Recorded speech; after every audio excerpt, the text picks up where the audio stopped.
politique, les étudiants français sont paradoxaux. Mais vous êtes des étudiants super paradoxaux.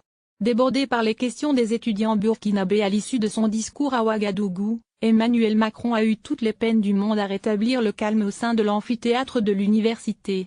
Tantôt survolté, tantôt hagard, hilar puis un brin décontenancé, le président de la République a fait ce qu'il a pu pour répondre aux questions techniques et souvent très politiques de ses interlocuteurs. Emmanuel Macron ne peut s'en prendre qu'à lui-même puisque c'est lui qui a décidé de ne pas se contenter des 4 questions prévues par les organisateurs et de répondre à quiconque voulait l'interroger.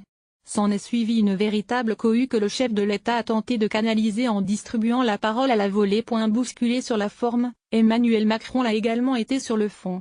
Une première étudiante a notamment accusé la France de l'élimination jalouse de Kadhafi tout en reprochant à Paris d'envoyer davantage de soldats que d'étudiants au Burkina Faso. Vous ne devez qu'une chose pour les soldats français, les applaudir.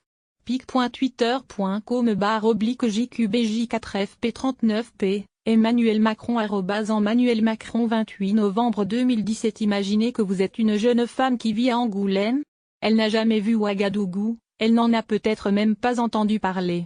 Elle a son jeune frère qui se bat dans les troupes françaises et qui est peut-être mort ces derniers mois pour vous sauver. Et vous la remerciez en me disant ça? Lui a répondu sèchement le président français.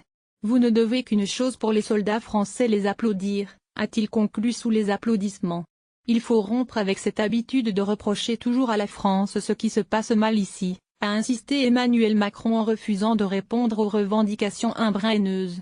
Lire aussi, Macron va proposer une initiative euro-africaine contre l'esclavage en Libye tous les matins. Recevez gratuitement la newsletter du HuffPost. À voir également sur le HuffPost. Envoyer une correction.